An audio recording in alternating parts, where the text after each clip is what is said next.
Welcome, friends. It is episode number 5 of Tokenomics. The line goes up. What is the problem with NFTs anyways edition? I'm here with Anton Bachmann, principal at Play Ventures. Hello, hello. Mishka Katkoff, the CEO of Savage Game Studios. In the flesh. And myself, the This Week in Games punching bag, Ethan Levy. This week, we're talking Void Runners, we're talking Sandbox, we're talking Champions Ascension, we're talking Immutable, and we're dissecting Line Goes Up, the 2.5-hour video essay your Twitter feed pretended to watch. All that and more on this week's Tokenomics. So this is where the ad break goes. Do we have an ad break yet? Ethan, you haven't earned an ad break. I haven't earned an ad break yet. Okay. The goal was that we keep this kind of like the pilot running until we get to the cruising altitude, and then we're inviting advertisers in once we get the regular cadence, and we are in a regular cadence, and we are crossing a pretty high threshold of listeners. So, all right. So this could be an ad break. In the future, you could have an ad read by myself or Anton, whoever's voice you prefer. But in the present, I'm going to do a plug for a friend of mine. Did you know that Cliffy B has an autobiography coming out this November? The creator of Jazz Jackrabbit, the creative director behind Unreal and Gears of War, and now an acclaimed Broadway producer of all things. You can pre-order it on Audible. I pre-ordered it today. It's coming out in November. And I'm plugging this book because I'm hoping to goad Cliffy B into doing a Tokenomics podcast, because I don't know what his opinions on NFTs are, but I think they'll be really amusing, and I think our audience would enjoy them. All right.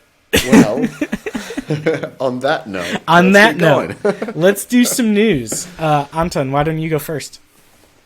Yeah, so one of the more maybe eye-popping ones during the past couple of days, and some of the larger fundraisers in the space again, was Immutable, the layer 2 solution that raised $200 million in a recent round led by Temasek, where the company was valued at $2.5 billion.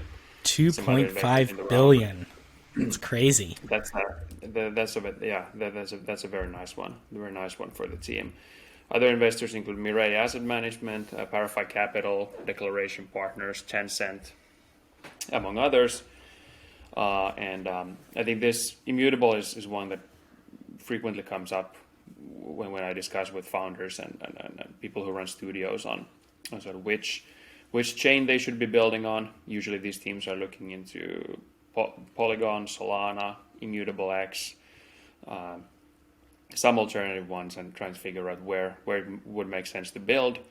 And Immutable, at least it seems that they wanted to position the product really closely to actually be working with game developers. But I think there's probably still some work to do in kind of onboard it. To my knowledge, they are working with a bunch of studios already.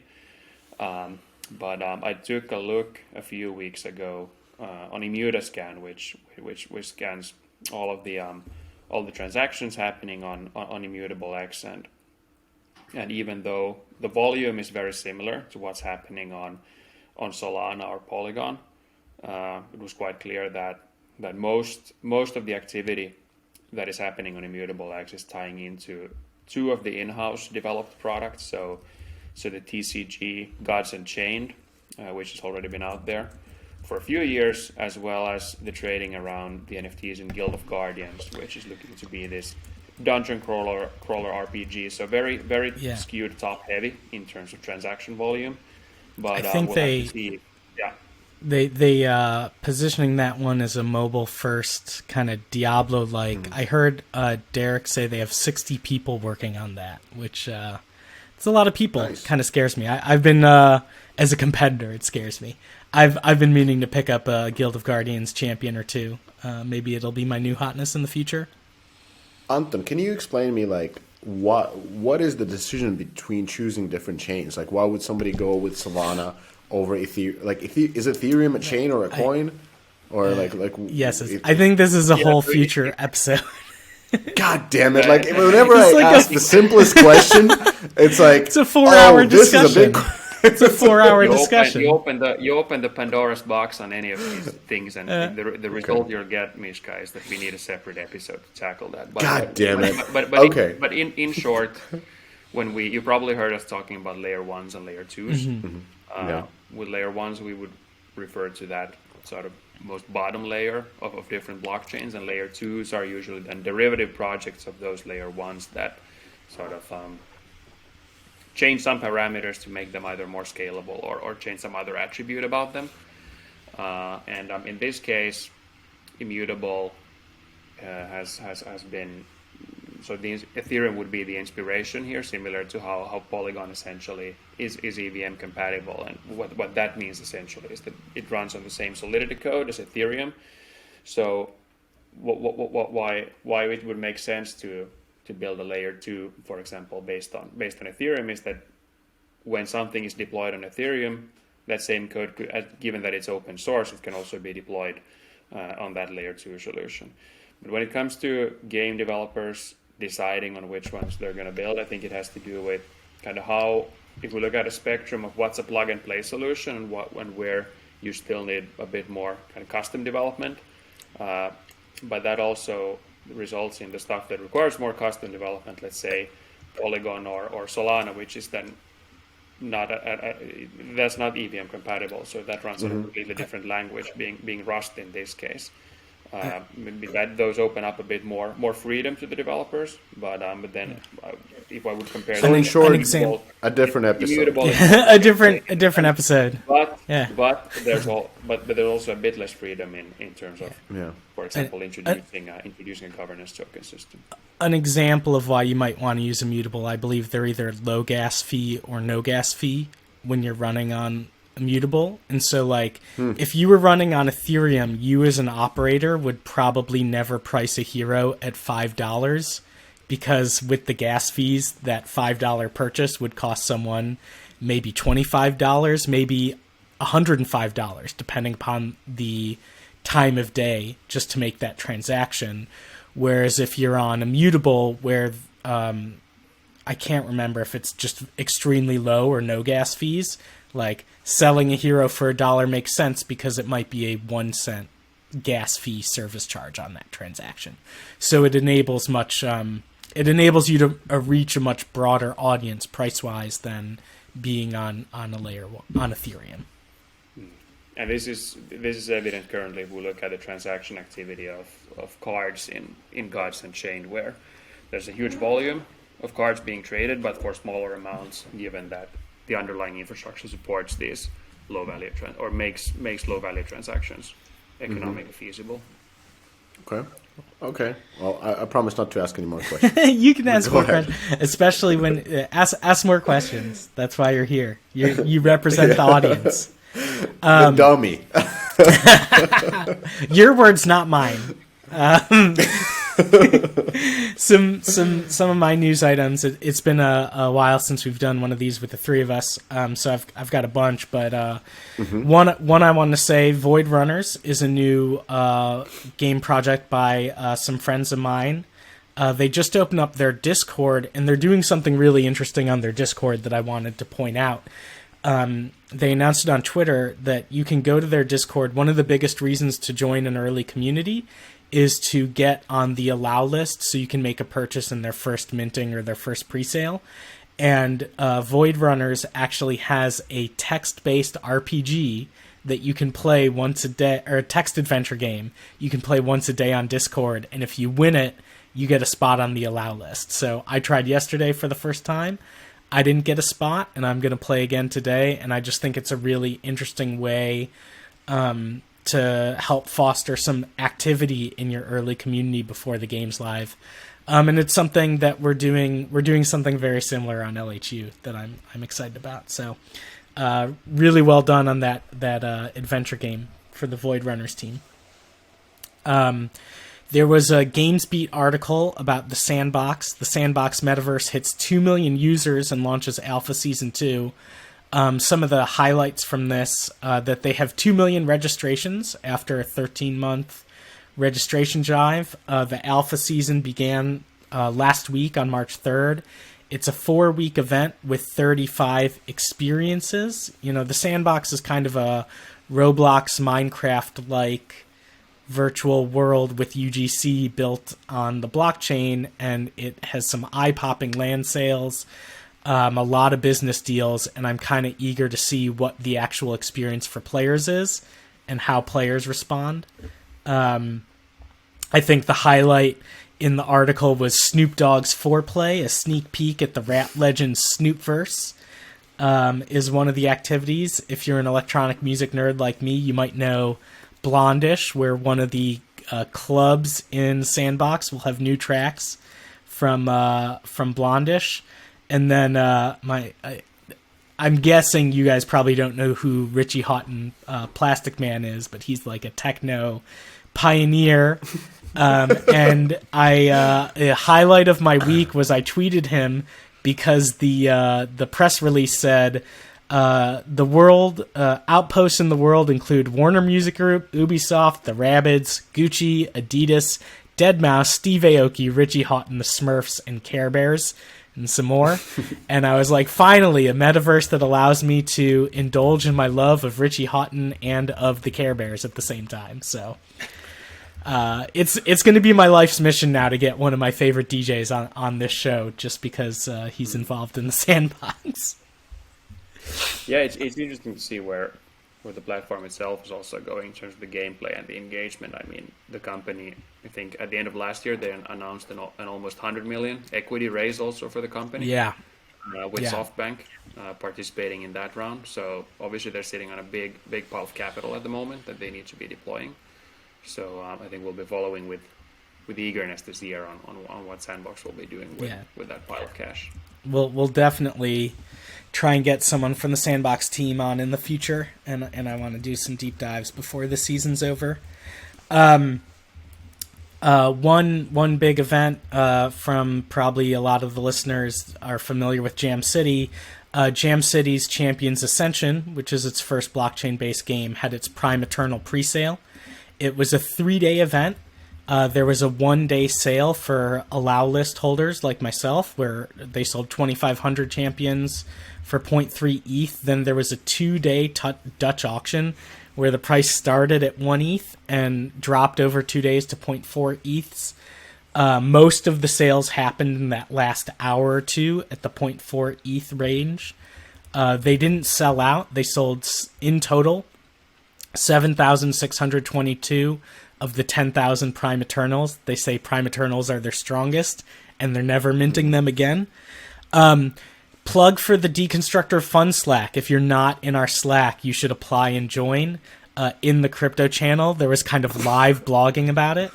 But only if you're a senior. Only if you're senior. Yeah. So many applications that you have to be, minimum 5 years, 5 years in the industry, or a senior position. So we get a ton, and no vendors. I get it. You're at a high position at Meta or Google or any, and we appreciate that, but not on the Deconstructor Fund. It's a private community with really high quality conversations. So if you like, that's why I really enjoy participating. Like, we were basically live blogging it in the crypto channel, and it was like me and I apologize if I'm pronouncing your name wrong, since we've never met, but me and Ianat Dogaru from Mythic and Lawrence from Mobilityware were basically posting all weekend about this.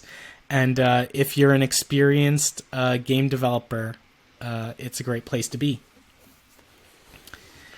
2 more quick news stories. I'll go real quick before I get into our topic. So Game 7 DAO, Game 7 DAO and Gitcoin announced a 100K open gaming initiative. Go over to the Game 7 DAO Twitter, check it out. They're doing kind of a matching grant where if you're going to do an open source project that benefits the crypto game community, you can get matching funds of up to $15,000 for an individual project.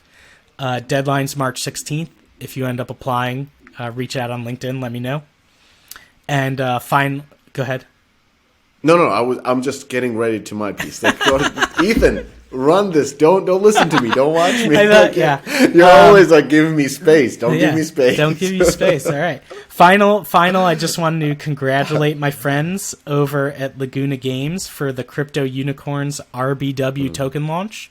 They did a token launch on Copper and raised about $14.5 million in USDC to launch their RBW token. And Crypto Unicorns has done a great job with really well organized land sales, character pre-sales, running a community, this token launch. Like, this is, again, I want to get them on an episode in the future because they're really, from what I observe in Discord, it looks like doing a best-in-class job, and there's a lot to learn from the Crypto Unicorns team and Laguna Games.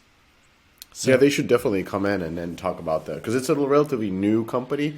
I think Bitcraft is invested in them, right? Bitcraft is an investor. Some others. And I recall these guys came in with a free to play background.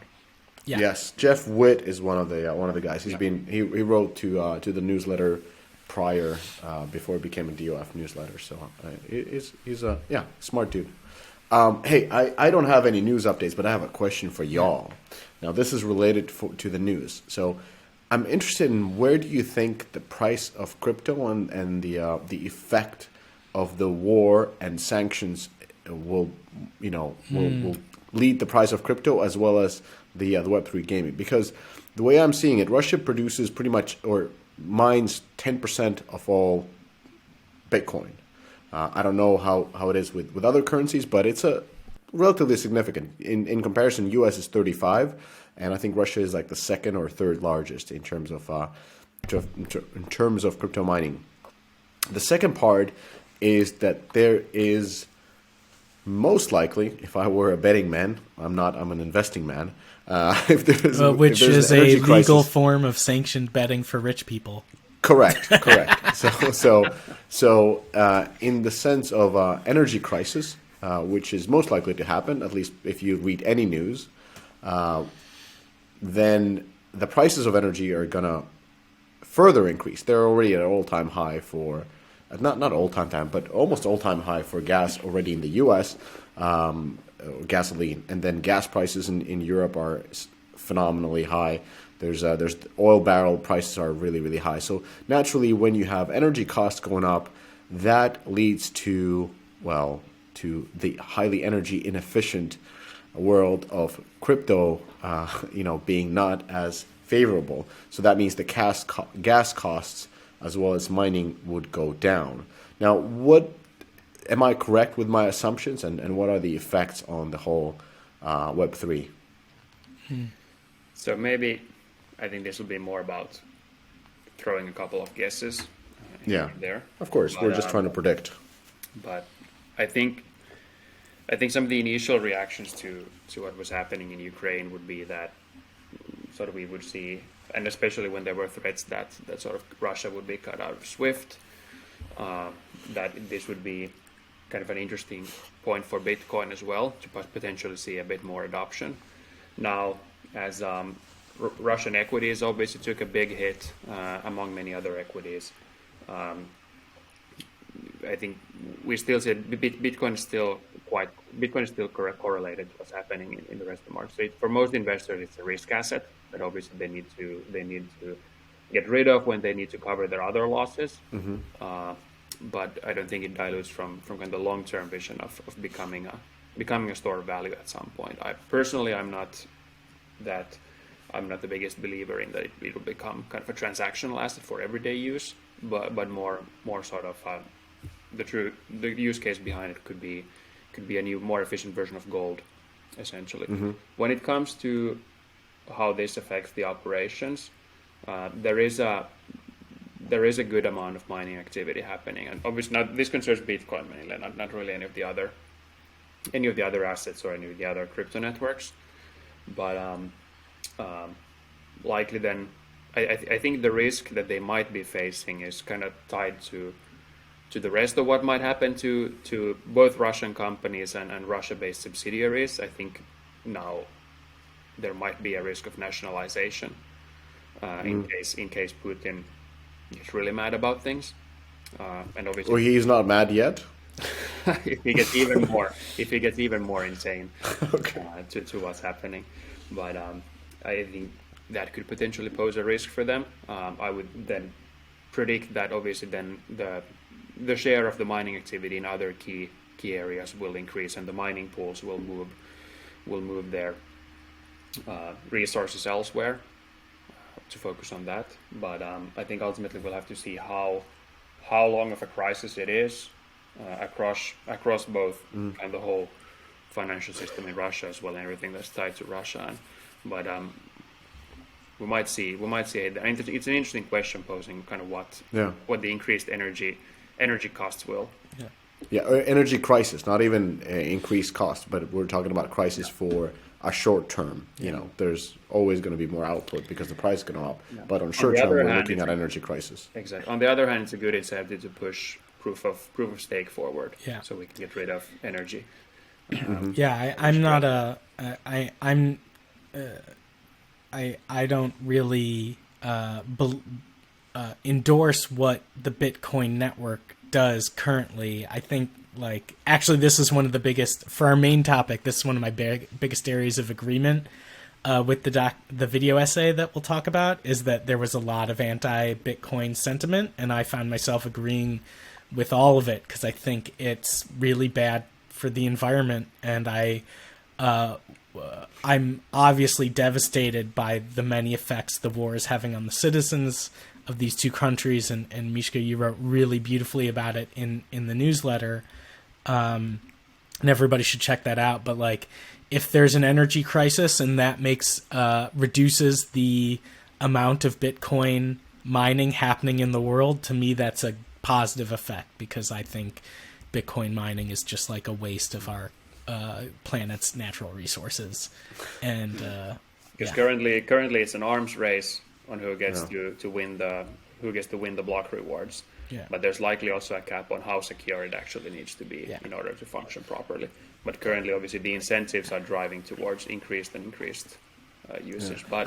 But we'll get to that point later, because I do think it's also worth to discuss that if also the question about how energy is being produced and if Bitcoin can move to renewables. But we'll get back to that when I'd be totally happy with solar powered Bitcoin mining. That's fine. Yeah.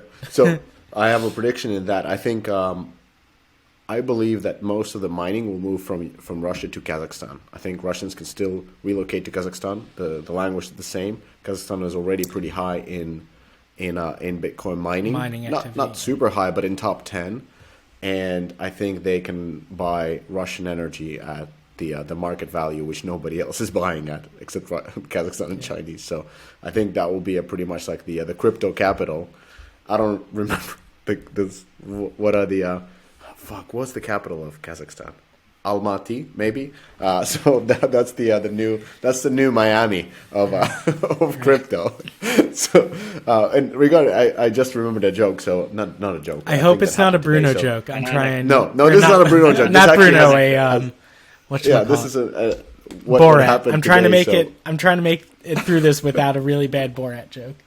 Okay, so it was a funny thing happened today, because I was supposed to do a talk at our building, which is like a startup, normal startup center. There's a bunch of startup companies, and I was invited to do a talk about raising your second round. I don't know why, I wanted to help, so I said yes, and I totally forgot about it. Naturally, I didn't have any deck or anything, so just kind of came in, guns blazing, did my talk, and the first question after the talk was something about like, hey, thanks for the talk. What do you think is going to happen with free to play? Is the blockchain game going to overtake my crypto question? So I'd answer that. All right. Then the next question is like, talk to my friend, the crypto kid, who believes yes. So the next question is like, I have a game that is being launching on Steam, and I kind of have it. Like, what do you think about doing an NFT version of that?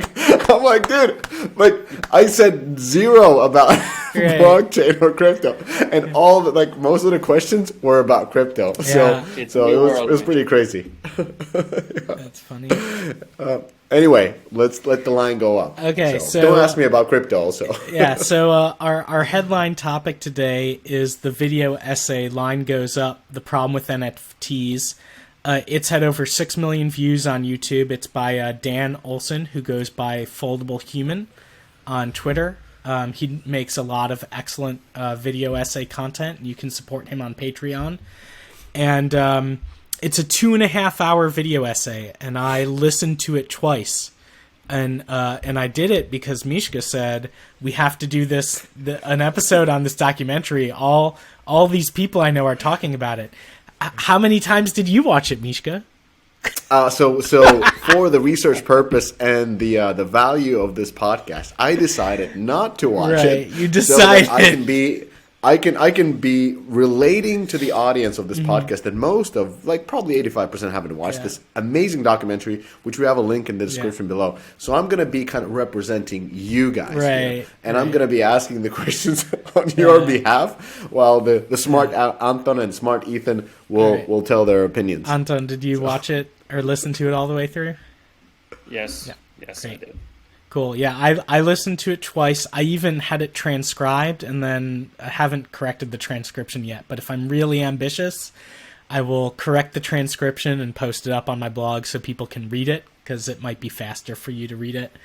So I would say it's a really well done video essay, and I would categorize it as an anti-capitalist takedown of NFTs and the crypto industry as a whole. It's not just about the gaming sector. It goes through a lot of history of crypto.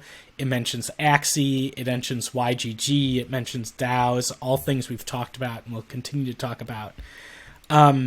Personally, I found it a little exhausting to listen to. Just the energy of it was like very intense. And Anton, do you agree on that? Yeah, I think the essayist sets the tone for the whole documentary quite early on, starting with drawing parallels to MBS, to the mortgage-backed securities also during the financial crisis, by kind of foreshadowing that kind of biggest, it's called the fool theory. We'll talk about that. And then kind of going into the chronological series of events with how kind of Bitcoin was born from that disdain, and then so, kind of going through the negative arguments, then moving on to Ethereum, and then moving on to the NFTs. But yeah, it's obviously it was a nuanced take. Yeah, I highly recommend listening to it. Whether I think a lot of people will actually agree with the majority of what's said, or even if you disagree with it, it's well researched. It's very smart. You'll learn a lot. I learned a lot from listening to it.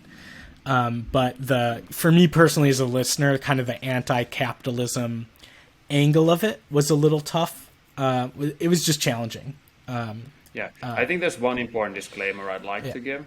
That even though I was also surprised in how much I found myself agreeing with some of his points. Mm-hmm. But there is, I would say, still a certain level of cherry picking things to discuss. Absolutely. And which easily leads to kind of that one video providing a big confirmation bias for anyone that is listening to it. But there are some very valid points and very valid valid criticism on these things. But I think it views, and we'll get into it a bit later as well, but it views things very much from a snapshot point of view, and maybe sort of how things are now. It doesn't maybe explore too much on what this could be in the best case, or what could be the best case of this stuff. I think I would have liked to see a bit more parallels to the early days of the internet, when most of what was happening was related to either adult content or any criminal activity.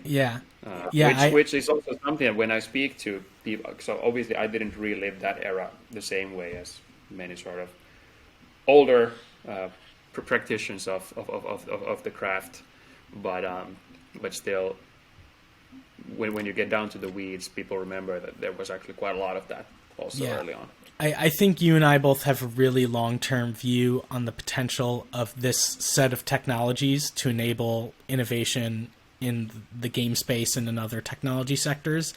And this video almost felt like if you did a 2.5, I guess it would have been like if you made a self-distributed VHS tape takedown of bulletin board forums in the era of dial-up internet and was like, all this pornography, all these scams, this is why this technology is going nowhere. Right? Like that's what it feels like to me, taking that long view, is that it's kind of all the criticisms are valid, but it's missing the future potential. Exactly. There's a number of suboptimal things, but they work really well. So then the follow-up should be, okay, what are the good things that we could do with this? But yeah, let's dive into. Yeah. So just to give you, Mishka, and the user, like, a flavor of what I mean when I say, like, he's anti-capitalist in the analysis, right? There are phrases that'll be like, he argues that crypto is not dismantling corrupt systems, or he says crypto enthusiasts say they're bringing the benefits of Silicon Valley investors to the poor and unbanked, and they're not. And I think that what I think he does a good job of is he's taking what the early adopters and early enthusiasts of cryptos are saying at face value, and basically over and over again saying, like, you are falling short of your ideals, and in fact this technology doesn't do what you claimed it was going to do, or why you're excited about it. But here I want to chime in again and just because I think he was discounting quite a lot in terms of also these early promises that have been there. And if we talk about the topic of kind of, obviously a big pitch early on with Bitcoin has been, and crypto in general has been, about kind of banking the unbanked and the underbanked. And I think he was quite dismissive to that. And I think it's easy for us, if I look at the Nordic countries, for example, we have perfectly well working banking infrastructure. We have our versions of cash apps, etc. It's very sort of frictionless to move money around. We have the neo banks who are kind of putting up a nice UI on top of obviously quite crappy infrastructure, but it works. I mean, and we can do all of our things with that. But then consider that there's roughly 2 billion people that are either unbanked or underbanked and don't have access to basic financial services because of the countries where they live in. Then sometimes I get the counter argument that, okay, well, they're not in control of that big of a part of the money flows, but I wouldn't see that as an argument that's viable enough to completely ignore that, because if you're offering now a fully open financial system to them, and because anyone who has internet access is able to get a Bitcoin address, which is the equivalent of a bank account in that world.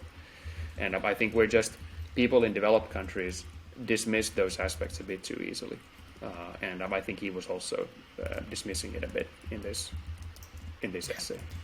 Yeah, here's a quote on that. He says, cryptocurrency does nothing to address 99% of the problems with the banking industry, because those problems are patterns of human behavior, their incentives, their social structures, and their modalities. The problem is what people are doing to others, not that the building they're doing it in has the word bank on the outside. Right. And so, like, as you're saying, he's taking the type of position on what the problems with the banking sector are based on being in the United States. Right. And that if I'm understanding, part of what you're saying is that even if it hasn't solved this problem yet, the ability to bring financial services to someone in a rural part of southern Africa that currently does not have any banking services, like, if crypto can solve those problems, it can make a meaningful difference in real people's lives. Right. Exactly. And it's not to say that it will do it, but at least there's a fair shot now. Yeah. In kind of getting more independence around those things that where people in these countries have traditionally had a really hard time in kind of getting access to these services, and that's what I think he was dismissing a bit. In the discussion, and also I mean he did acknowledge in the essay that, you know, people in Venezuela and some other Latin American countries are using it, but he can turn it in a way that it's been the promise that it will revolutionize everything in these countries. But maybe he forgot to mention that, okay, but people are actually using it. It doesn't mean that everybody is using it yet, but people are using it. Right. I think some people are tired of stuffing dollars inside of their mattresses, and now there's something. So even though even though it's volatile. Take a look at the local currency and see how volatile that is. So I think it's more about kind of giving options to people. I wouldn't personally, I wouldn't see that sort of Bitcoin is there to eat fiat currencies completely, but it's about offering a market-based alternative to people and allowing you to choose whether you want to use and own central bank backed and issued currencies, or whether you want to kind of own a currency that is controlled by the market. You know, there's this really great book by Jacob Goldstein, who is one of the original Planet Money podcast contributors, and that was one of the things. You know, this video essay makes a big point about how a lot of crypto was kind of born by the global financial meltdown caused by the housing crisis, and Planet Money is one of those things that was born out of that as well. And this book, Money, is great. I really recommend the audiobook of it if you like audiobooks like I am. And one of the points it makes is that whatever money is at any one point seems natural and like it's always existed and like it's the one way, and whatever money could be or used to be seems crazy. And as an example, like it used to be in the American West that every bank had their own currency. And like you would go, if you were traveling across the frontier, I might have Mishka coins, and I would go and I would get to somewhere, and I would go to Anton, who is the banker, and he would pull out a book. And like the amount of the local currency he would give me based on the currency I had for this other bank was partially what was in the book and partially the distance that other bank was away from where I was and how risky it would be to go use that currency. And at the time, that seemed perfectly natural to people, right? And so like I always go back to this, that money isn't real. Money's an invention. It's a technology. And that like money is imaginary. And when I tell that to people, they'll say something like, yeah, well, it is now that we're not on the gold standard. I'm like, yeah, but gold is also useless. Like, are you actually doing anything that requires a soft, malleable metal with high electronic transmission? No, you're not. You don't need to plate any electronics today. Then what value does gold have? Gold only has the value we ascribe to it, because we believe in it or we desire it. And digital assets and cryptocurrencies are no different, right? It's just a new expression of this thing where we all choose to believe in something, and because we believe in it, it has value. Sorry, I'll take my tinfoil hat off for a second. One of the, I say like there's a lot I agree with in the video essay. For example, I'm not, as I already said, not the biggest fan of Bitcoin. And here's a quote from the criticism of Bitcoin with the way it's technologically set up, right? He says, with the mining. Sorry, I should have silenced that. Critics point out that this created new problems.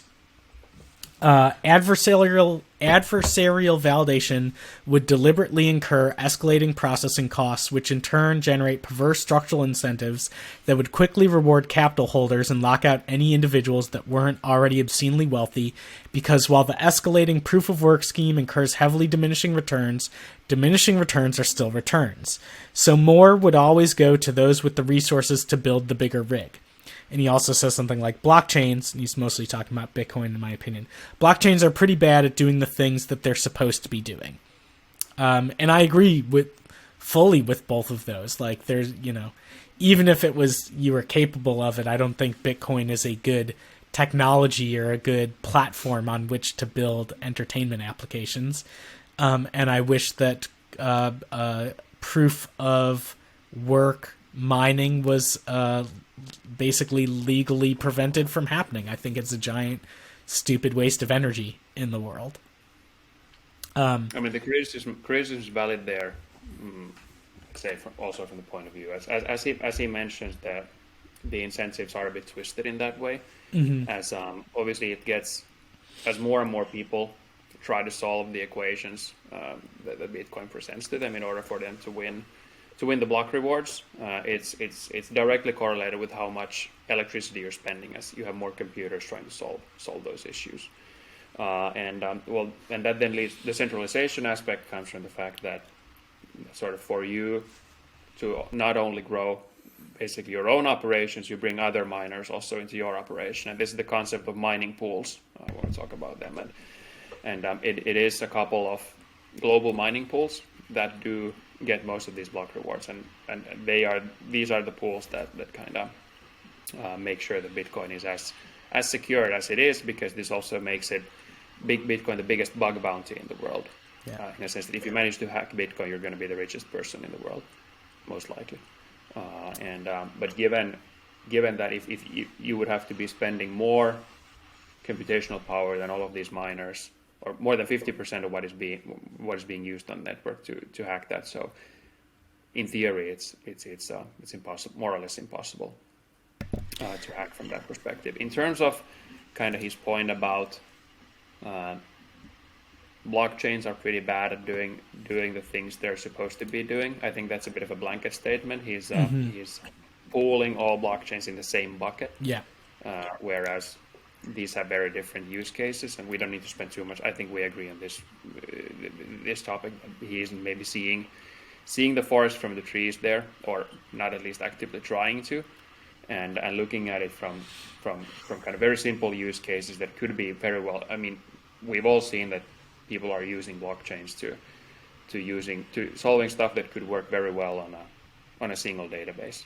Yeah. But I think it's a different question on what are the new things you can do with an open shared database that has a coordination mechanism. It doesn't need to be siloed.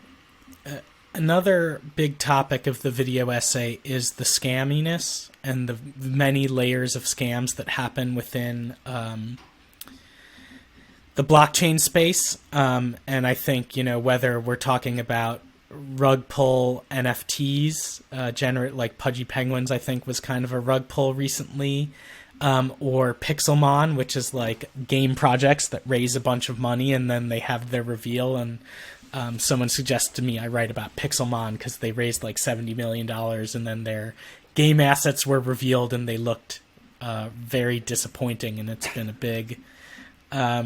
It lit up a bunch of Telegram groups that I'm in with people being like, what a disaster.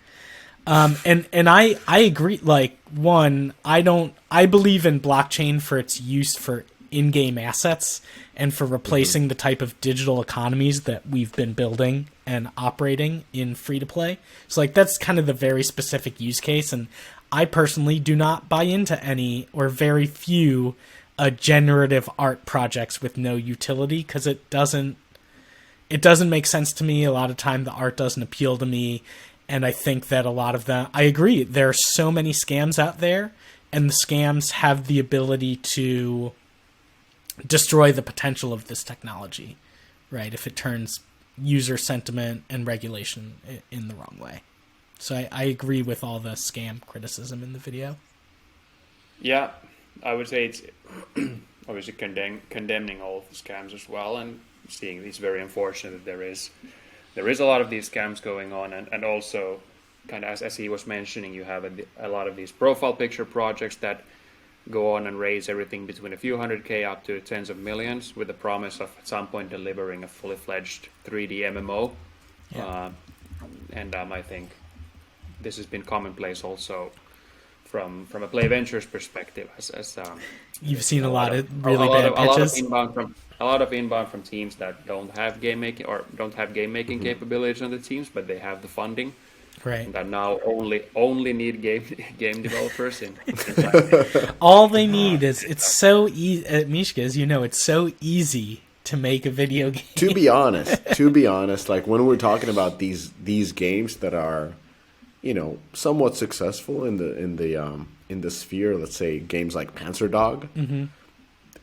No offense, these are not very complicated games to build, and I would argue that getting even an outsourcing partner to build some of these extremely simple games with an assumption that you have your internal team that can build a platform and has a lot of blockchain and economics experience is a potential potentially working solution, because the game itself is not where it's at. But here again, I think why someone like Lucky Cat and their approach with Panzer Dogs makes sense is that we're still so early here, and that's always something that the crypto people will tell you all the time. We're still very early, but I can't sort of underline enough how early this still is. Obviously, I'm biased as well, but that ties into kind of what products should we push to market.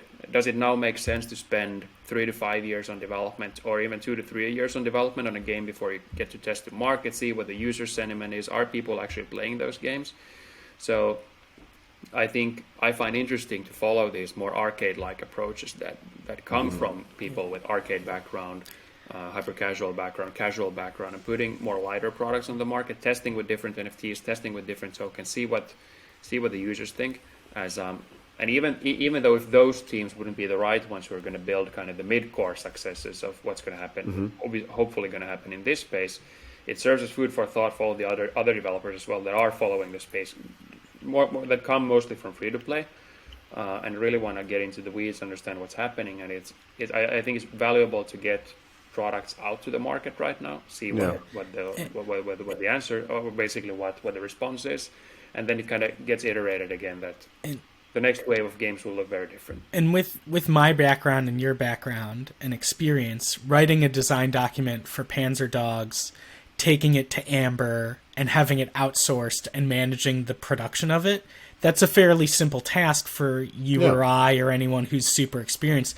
If I think of myself at 22, college student whose experience on game development was like getting taquitos and buffalo chicken wings for the team crunching bugs, like I would have had no idea how to do that. And so there's a thing that even what is to the listeners who are experienced game developers, what is a fairly simple game, if you're coming with no base of knowledge, it's not easy to make even a simple one.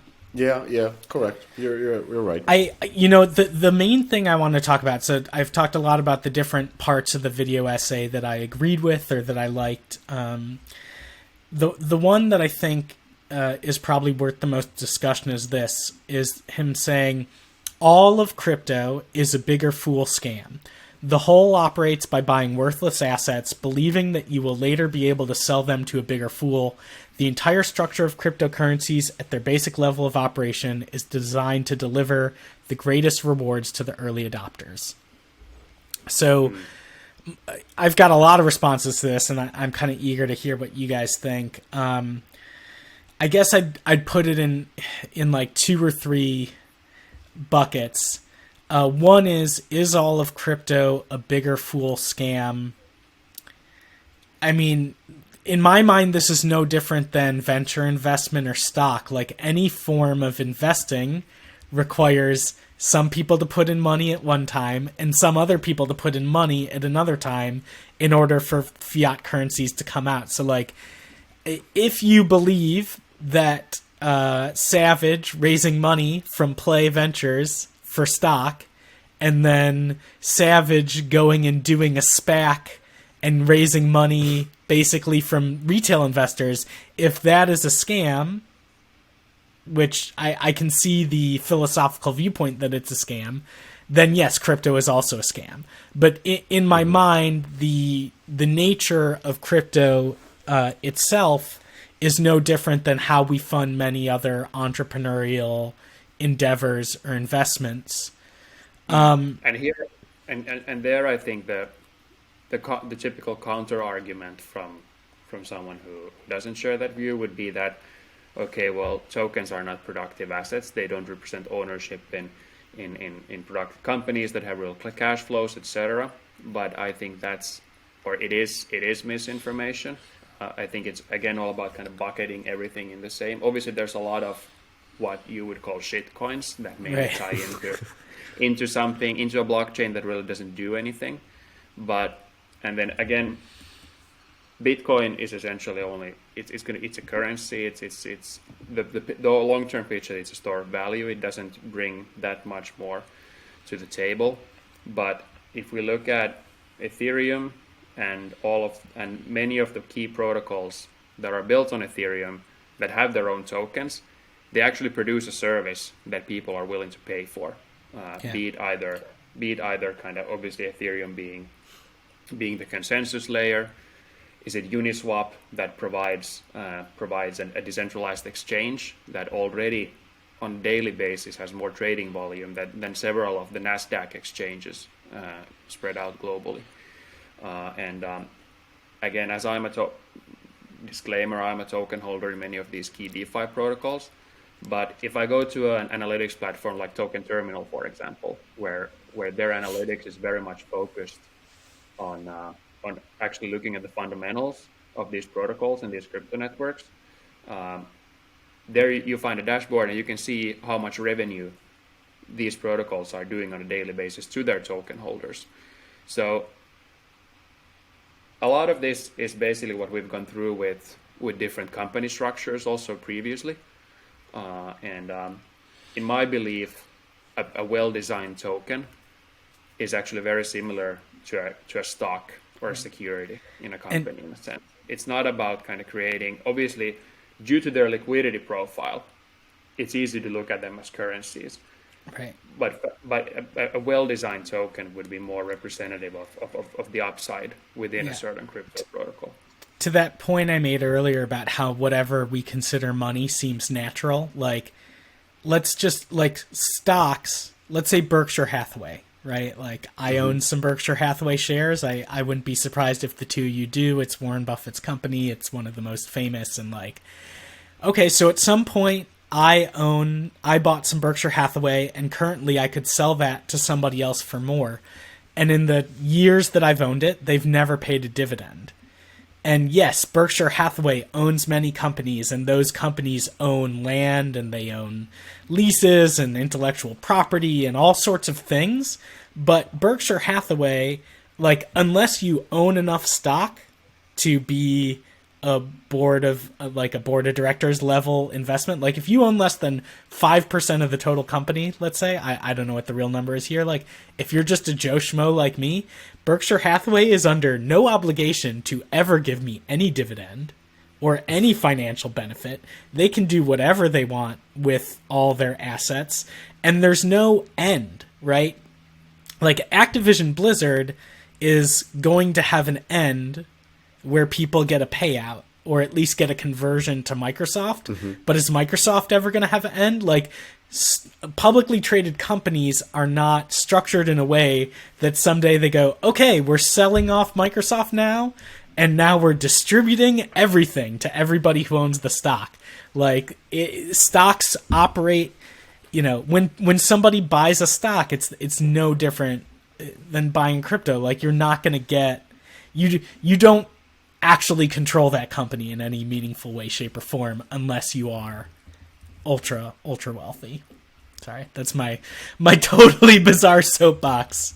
No, but the similarities are there, and I'm confident that the narrative will also go into that direction in the next couple of years when people realize that it's essentially that a well-designed token is a stock on steroids. Yeah. And it's programmable. It's directly on the internet instead of in some shareholder register somewhere else. Yeah. And obviously depending on the protocol, depending on the product, it's directly enforceable. But if stockholders vote for something, they're dependent on the management and the board to execute that.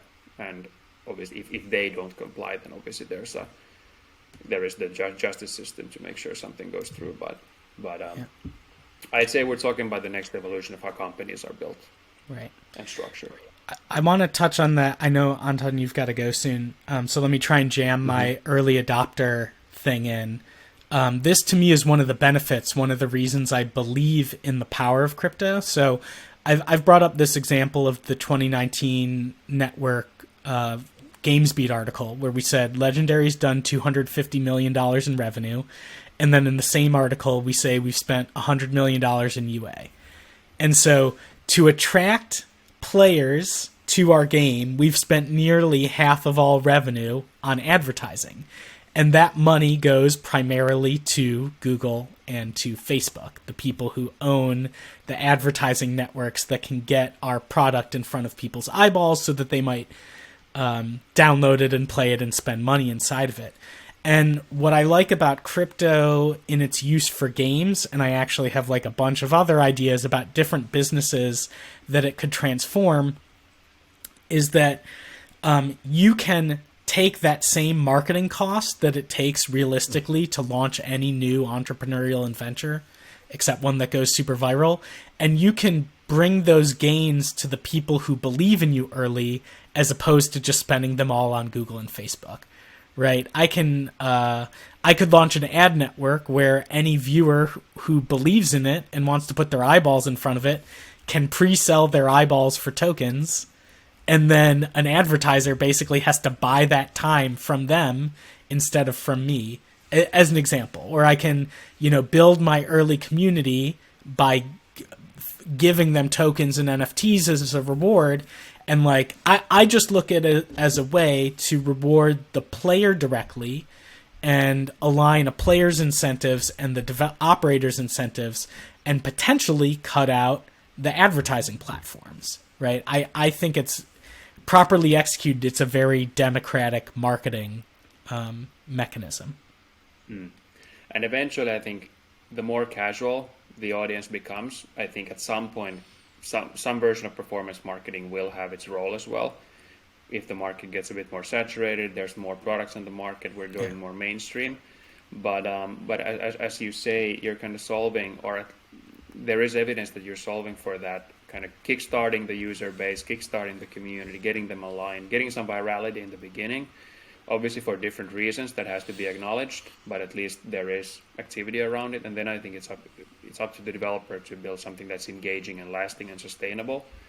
But it does solve some of those early problems with UA. But I think at some point, some version of performance marketing will still kick in. But I think we're a few years still away from that, because we need to get the data stack in order as well for that. All right, I go ahead, Mishka. So summaries from the why should people watch this 2.5 hour YouTube documentary? I think there's a lot of good history there. It's a really good method of understanding a certain viewpoint and criticism on crypto, and there's a lot of well thought out, valid argumentation. It's funny.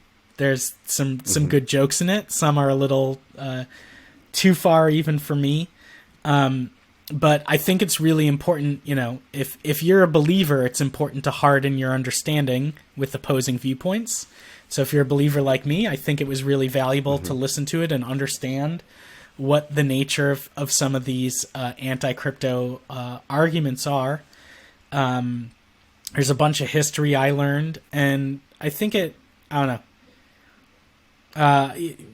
It's good to challenge your thinking and good to learn. And there's a lot of history in here. As long as it's not the only resource you cite when you make up your mind on whether this makes sense or not. Yeah. So also listen to the podcast. Yeah. All right. I know, Anton, you've got to go, so let's close it out with new hotness. Hotness. Shameless plug, my Evaverse NFTs and their associated Evaverse hoverboards, which were dropped to the Evaverse characters, are getting an increasing amount of bids currently on OpenSea.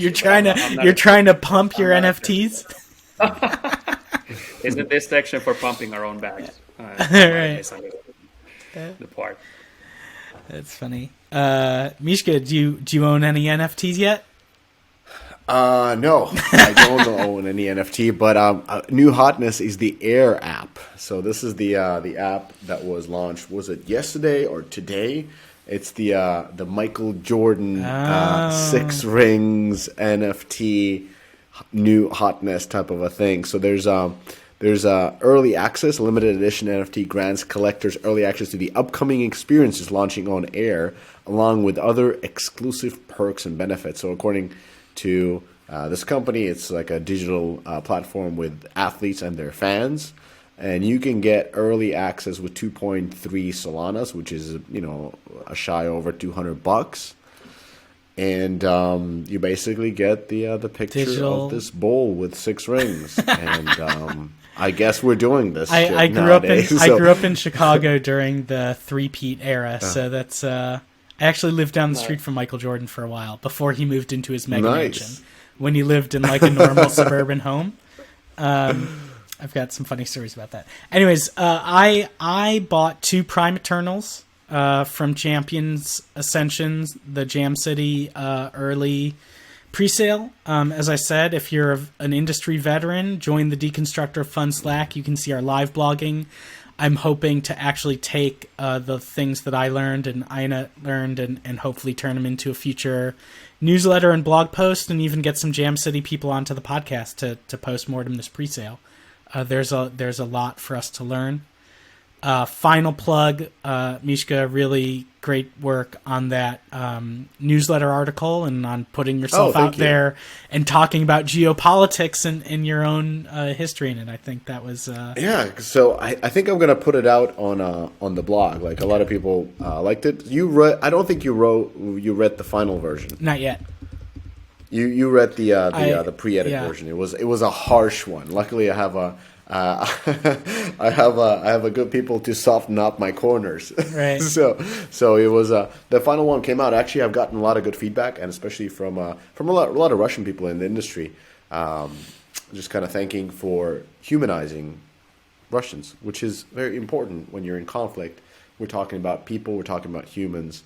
And it's very easy to say that those guys are evil and those guys are good. We did that with Serbians. Now we're doing it with Russians. We did it with Iraqis, Afghans. So it's easy to bomb people who are not bomb, or just attack people who are not considered as people, but just evil. And that's never the case. Yeah. So look at me, a man of peace. This is what 40 feels like. On that note, that is Tokenomics. And one more thing, check out the Deconstructor Fun event in Istanbul. Yeah. Also yes. The great folks of Delphi Digital joining me to discuss blockchain gaming in any form. Awesome. Yeah, so we have a full blockchain panel. It's not a panel, a blockchain fireside chat hosted by beautiful Anton Bachmann and his trio of guests that he invited to Istanbul. So shout out to Google for arranging this, and that's gonna not cap it off it will cap off the official portion of the event. After which we go into a live twig. So Ethan, too bad you got 3 kids. Otherwise, you could have. I might try. I might fly rowdy. over for this just to get. I want to get sweared at in public. It'll be fun. All right, goodbye, friends. That's All right. Tokenomics number 5 in the bag. Boom, done.